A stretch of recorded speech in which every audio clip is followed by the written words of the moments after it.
Hello, friends, and welcome to the April 12th, 2024 edition of CP Sports. As always, I'm your host, Chris. Unfortunately, Mike couldn't make it out today, so it's just us. So I'm hoping everybody's having a great week.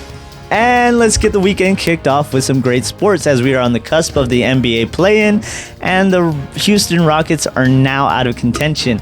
The play-in as well as the playoff picture are set with the Lakers taking on the Warriors in the West, and the Bulls will battle it out with the Hawks in the East for the play-in. Speaking of Hawks though, Trae Young made his return to the court Wednesday night in a losing effort against the Hornets after missing 23 games with a torn ligament in his left pinky.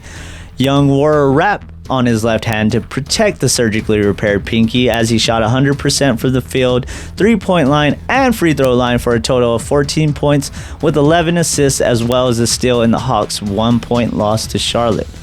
With 3 games left in the regular season, Atlanta fans must be hoping that he can warm up before their season is on the line, as they lost 13 of their games without Trae, who was averaging 26 points per game before being injured. It should also be noted that he only played 21 minutes, so we can't fully gauge his recovery, as Young usually plays 36 on average this season. Continuing with the East, the Celtics clinched the Eastern Conference, while the Bucks and Knicks clinched playoff berth. The Bucks had an injury scare recently with their biggest asset, Giannis Antetokounmpo. During a transition in their game with Boston on Tuesday, Giannis only made it to the opponent's free throw line before going down, grabbing at his calf, and the air just left the arena. An MRI confirms he suffers from strain in his left calf, and sources tell ESPN's Adrian Wojnarowski that Antetokounmpo's left Achilles is fully intact, and his return depends on how quickly his calf heals. You have to worry about him returning too soon, though, as we saw what happened with KD a few years ago. When asked about a timeline, Coach Doc Rivers assured there is no timeline, and when it comes to Giannis' readiness for the playoffs, Rivers just hopes he's ready in time. Speaking of the Celtics, former Buck Drew Hill, who the Boston acquired in a blockbuster trade this past offseason, declined his $37.3 million player option to sign a 4-year, $135 million extension. This will save them some cap space in the long run, and it keeps their talented core players together with Holiday, Jason Tatum, Jaylen Brown, Kristaps Porzingis, and Derek White leading Boston to the NBA's best record this season. They look to continue that success for years to come, too, as they'll be restricted in free agency and trade options for exceeding the highest payroll. As for the rest of the East, the Cavs, Magic, Pacers, and 76ers, as well as the Heat, have clinched the postseason. On to the West, the Nuggets, Timberwolves, and Thunder are still vying for the top spot, with OKC and Minnesota just a game behind Denver. The T-Wolves may see Karl Anthony Towns return in time for the playoffs since he's been cleared for full contact. Cat went down early March and had surgery for a tear in his left meniscus 4 weeks ago. Towns didn't play against Denver, but his return is imminent and it could be this weekend. This is welcome news by the franchise, as Cat averaged 22 points and 8.4 rebounds while shooting 50% from the field and 42% from the free throw line. But back to the West, the Mavs secured the Southwest Division. The Pelicans and Kings solidified their spots in the postseason. When it comes to college ball, we now have our champions. As expected, UConn met Purdue in the men's championship, while South Carolina took on Iowa in the women's. Unfortunately, Caitlin Clark didn't get her championship as Iowa fell to South Carolina 87-75. 30 of those points came from Clark herself, but South Carolina was the better overall unit as a team and ended the season undefeated champs. Now that Clark is on her way to the WNBA, they've seen a spike in ticket sales. So now women's basketball gets the recognition it deserves on a professional level this time. UConn went on to defeat Purdue to obtain their second consecutive championship, becoming the first team to do so since the 2007 Florida Gators and the fourth team to pull off the feat in NCAA history. The Huskies are also the sixth team to win all 6 tournament games by double digits with a total of 140 points, surpassing Kentucky, who won all 6 with 129 points back in '96. From NCAA champs to MLB defending champs, the Rangers and Astros' renewed rivalry ended in a tie as each team won 2 games of their 4-game series. After defeating Texas twice, Houston continued on the road as they were swept by the Royals in a 3-game series. Astros head home to see who's the best in Texas as they meet the Rangers once again, only this time in Minute Maid Park.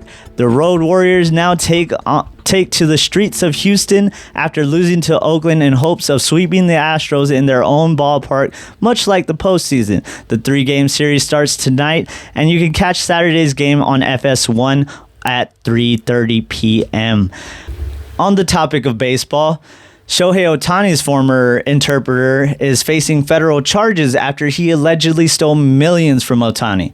The investigation into the matter started 3 weeks ago after $4.5 million was transferred from Ohtani's account to a California booker that was under federal investigation. The interpreter accumulated huge gambling debts and said Ohtani helped him out by wiring increments of $500,000 last year, but later redacted and stated Ohtani didn't know about the payments.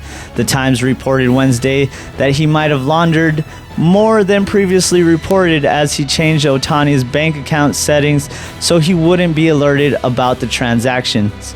Shohei's attorney maintains that he was a victim of the massive theft. Ohtani stated, quote, "I'm very sad and shocked that someone who I've trusted has done this," end quote. A former NFL star is facing charges himself just 5 months after being inducted into the Ravens Ring of Honor.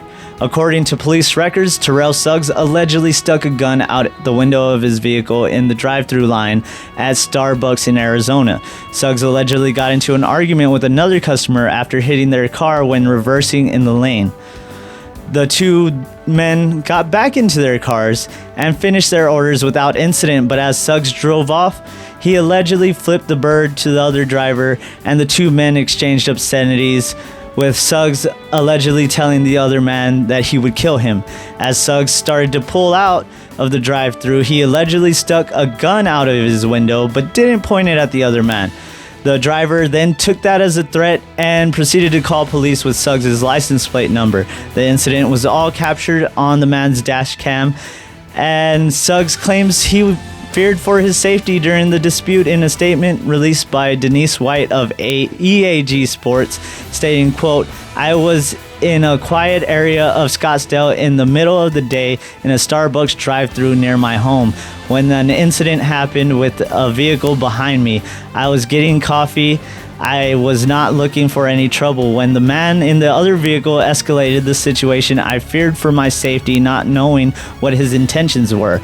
Throughout the incident, I was the one who felt in danger while fearing for my life," end quote. Suggs was charged with threatening and intimidating plus disorderly conduct with a weapon. Kansas City Chiefs wide receiver Rashee Rice is also facing charges after causing a chain reaction crash as he lost control of his Lamborghini rental and crashed it into the center median. Both he and his buddy Theodore Knox were speeding when the accident happened, with Knox driving Rice's Corvette. The crash involved both men and 4 other cars that left 4 people with minor injuries. Police say they both left following the incident without checking on others involved in the crash or providing their information. According to the police report, weed was found in both vehicles, along with credit cards, $16,500 check, a diamond chain, and a Chiefs playbook. Rice posted on his Instagram story that he takes full responsibility for his part in the wreck. Knox's attorney said they have fully cooperated with law enforcement. Both have been issued arrest warrants for 1 count of aggravated assault, another count of collision involving serious bodily injury, and 6 counts of collision involving injury. Rice turned himself in just last night. Now on to a lighter note as we talk about WrestleMania weekend with NXT Stand and Deliver kicking it off Saturday morning as we saw Joe Gacy defeat Shawn Spears, which I was shocked about. I really thought Shawn Spears was going to end up winning. I'm glad Joe Gacy won because I love his whole gimmick and how he's been working. So I'm happy about it, but we did see that Ridge Holland attacked Joe Gacy after retiring, and he actually showed up on NXT this Tuesday to where he claims he blacked out during the chair shot and tried to apologize to Joe Gacy. Joe Gacy said it's okay, he understands because of the recent goings on with Ridge Holland, with him losing his job and so on and so forth. So Ridge Holland got angry, tried to leave. He bumped into LWO's Cruz del Toro and Joaquin Wilde, who were telling him they don't buy his whole change man gimmick.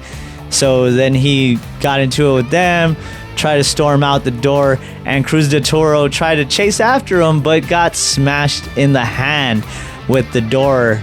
And of course, as you all know, he has injured quite a few people. It seems WWE is leaning on this, with Joaquin Wilde saying, I suppose that was an accident too, huh? So they are aiming for that realism these days, and I'm enjoying it. But moving on, we saw the NXT Tag Team Championships get defended by the Wolf Dogs, who lost to Axiom and Nathan Frazer.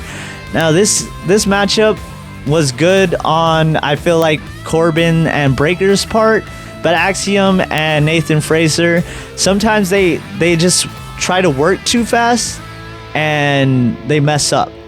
There's botches that happen, and for me it takes away, but a lot of people really don't notice it because how fast Nathan Frazer moves. So, I mean, I wasn't for this. I really wanted the Wolf Dogs to retain, but as we were talking last week, they could be headed to the main roster, and I have seen that there's been pitches of the Wolf Dogs showing up in SmackDown rather than just Braun Breaker, which I am all for. As for the NXT North American Championship Triple Threat match, we saw Oba Femi defeat Dijak and Josh Briggs to retain. This one was a pretty decent match. I really love Oba Femi, how they're pushing him, his look, his whole demeanor.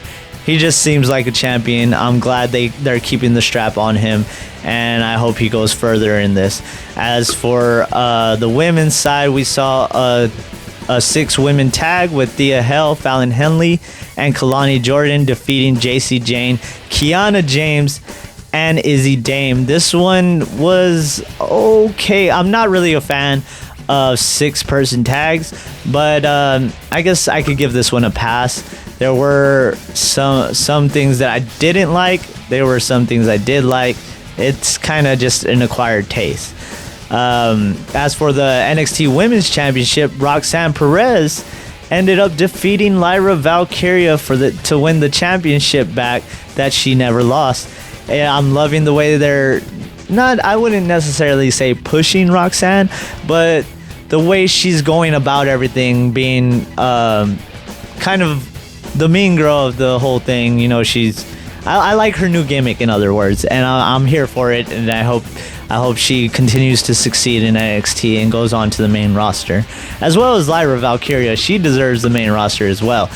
But going on to the NXT Championship, we saw Ilya Dragunov defeating Tony D'Angelo to retain the title.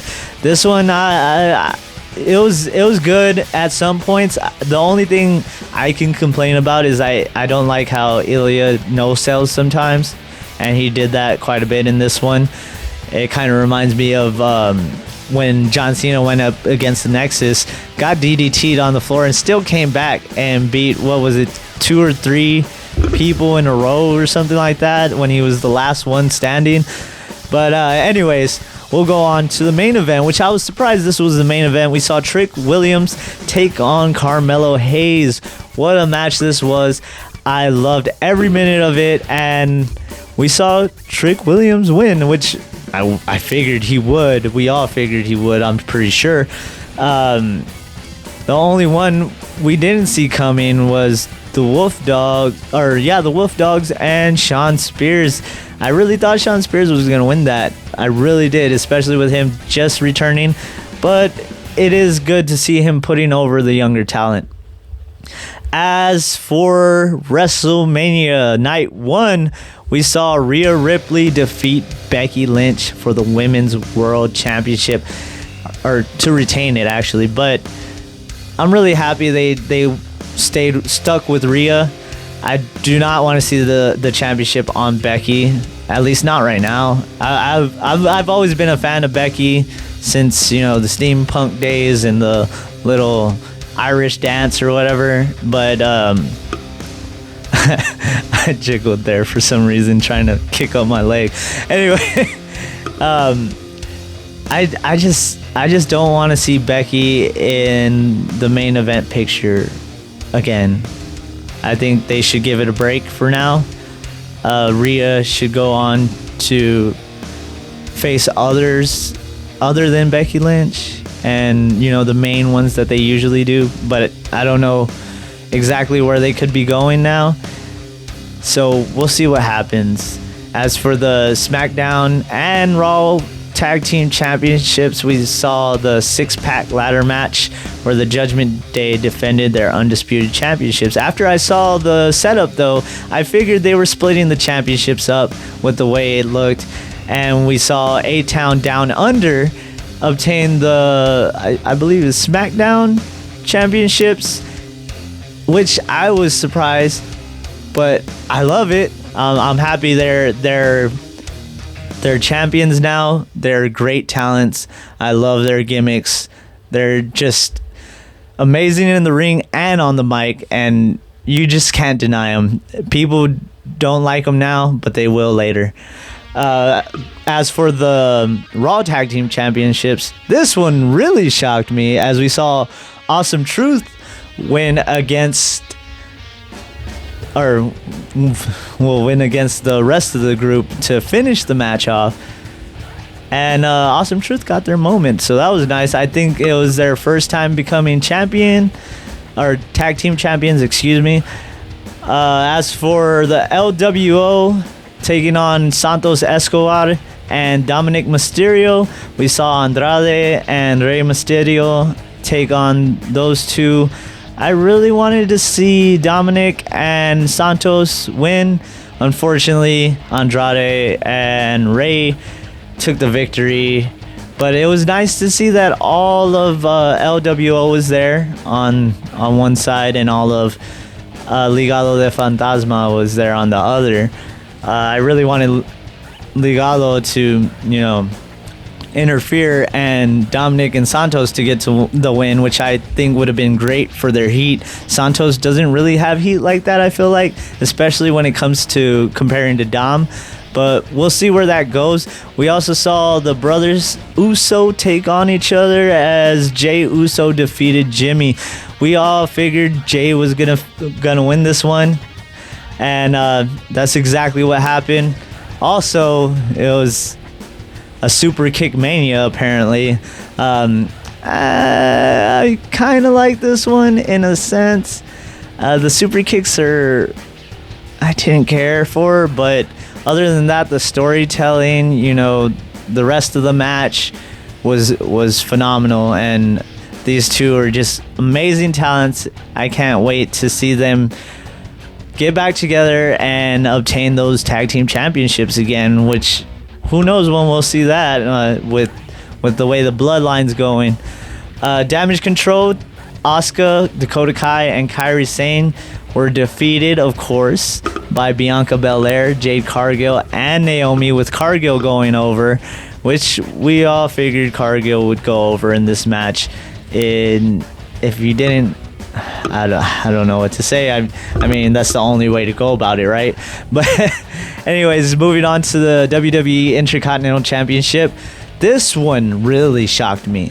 Now, I really wanted Gunther to retain and continue his reign as Intercontinental Championship, champion, excuse me. But unfortunately, Sami Zayn went over on Gunther, which which got a huge pop. Honestly, nobody was upset about it in the crowd, at least. And I'm excited to see where this goes. I know he was training with Chad Gable, and Chad Gable showed up and told him that he owes him on Raw. So we'll probably see Chad Gable and Sami Zayn down the road, which I would love to see. Chad Gable is amazing. He deserves a push. I've always liked Chad Gable, especially when he was with Jason Jordan in Alpha Academy. I also am a fan of Jason Jordan, but lots of people aren't. I don't know why. I guess because of that run with Rollins in the Champions Club, as he called it. But anyway, moving forward, we saw the Bloodline with Roman Reigns and The Rock take on Cody Rhodes and Seth freaking Rollins. Of course, The Rock used his pull as boss and told the ref that it's no disqualification. So it was basically a Bloodline rules match to lead to a Bloodline rules match.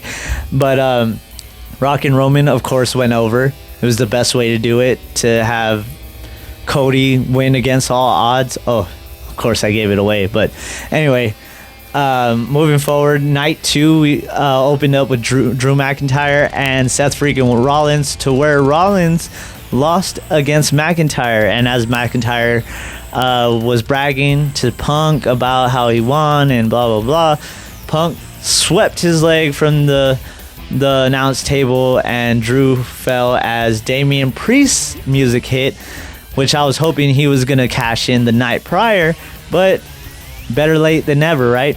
So Damian Priest ended up cashing in and defeating Drew McIntyre, who only had a 5-minute reign as champion, but he did get his moment with his wife with the championship, since he never got that whenever it was during the pandemic and there was nobody in the stands.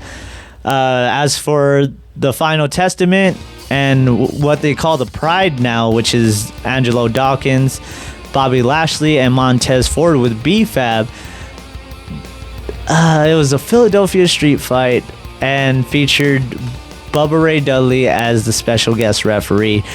They did a bit too much on this one. I feel like it was kind of all over the place. None of the spots really meant anything because they were just happening constantly. I feel like they went too overboard, but as expected, the Pride beat the Final Testament, Akam, Karrion Kross, and Razor. Akam, or not just Akam, I don't know why I said that. The Final Testament actually showed up at NXT on Tuesday, attacking the new NXT champions, Axiom and Nathan Frazier, in which they lifted up the tag team titles. So I would expect the Final Testament is making their way to NXT to run rapid on the developmental talent, which I'm for, because just them losing to the Pride kind of ruins them in the main roster for right now until they can build themselves back up. I just wish, it wasn't the Pride against the Final Testament, because I like both teams. But moving forward, we saw LA Knight, take on AJ Styles. And as expected, LA went over on AJ. So it was a great match. These two put on a clinic. I didn't have no complaints about this match. Enjoyed every minute of it, and I would recommend watching it if you didn't catch WrestleMania. As for the WWE United States Championship Triple Threat match with Logan Paul, Randy Orton, and Kevin Owens, of course, as predicted, Logan Paul did have some interference by IShowSpeed, who was in a Prime Bottle costume with a great spot with Randy Orton, may I add. Excuse me. Where Orton Sparta kicked him and his top flew off. That was a beautiful touch. I loved every minute of that part, and Orton gave him the RKO on the announce desk, but it didn't break. But I'm happy it didn't, because they used the announce desk later in the show, and it doesn't mean anything if someone already has done it. So Logan Paul did retain the championship, which I'm all for. Logan Paul has a huge following, and it's the smart thing to do. It's what's best for business, because now he's bringing eyes to the product that weren't watching the product before. So I'm all for it.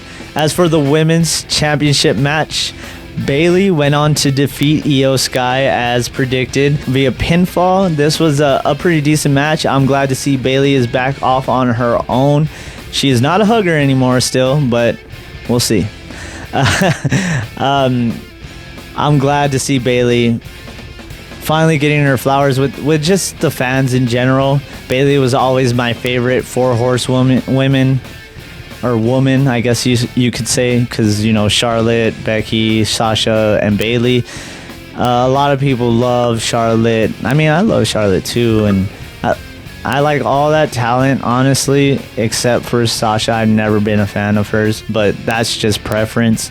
Other than that, like I said, Bayley was always my favorite of the group, and I always thought she was leagues above all of those women in promo skills and in-ring ability. So it's great to see Bayley as champion. We'll see what happens going forward. As for the WWE Universal Championship and WWE Championship, Roman Reigns ended up losing to Cody Rhodes, who finished the story finally. So hooray, Cody Rhodes. It was a pretty decent match. There was quite a few spots I feel like didn't need to be in there, but of course, as we expected, first Jimmy came out, but Jay interfered and took out Jimmy. Then when Solo Sikoa came out, Seth Rollins came out, but nobody really knew who it was going to be because it was the Shield music, and everybody's looking around. I looked at Ashley and told her, dang, Mox is coming out, but I was just joking, and she was like, that's all I could think of, but I was like, nah, that's not gonna happen. It's just Rollins dressed up as the Shield, and what do you know, Rollins shows up, and he has the little blonde spot in his hair again with the Shield gear on as he interferes to save Cody Rhodes. And then as The Rock came out, of course, because they had to have him in increments, The Rock started whooping Cody Rhodes, but then gong, the Undertaker shows up. I really expected Stone Cold. I would have preferred Stone Cold, to be honest. Although Rock and Undertaker have a history, I feel like Stone Cold and The Rock have a richer history. But everybody popped. They loved it. Cody Rhodes went on to win the championship and finish his story. So now we see what's next for Cody Rhodes. Roman Reigns hasn't really said much. He did take to, I think it was Twitter or Instagram, or X, excuse me, and he said this is the start of day one or something like that. I don't have it on me, but he did say, he's gonna make his way back to the top. We'll see when that happens. I feel like he's gonna take some time off now, but The Rock did show up on Raw, and it seems that Rock and Cody Rhodes is imminent. I would expect that to possibly be at SummerSlam, because The Rock did say he was taking some time off to record some movies. So we'll see what happens with that. Other than that, I think this concludes our episode of CP Sports. Oh yeah, don't forget to check out UFC 300 this Saturday, as the whole card is just filled with former champions, even the prelims. So be sure to catch it. If you can't even afford the pay-per-view, at least watch the prelims. It's gonna be amazing. But anyway, that is all for today, folks. We hope you have a wonderful weekend and be safe out there.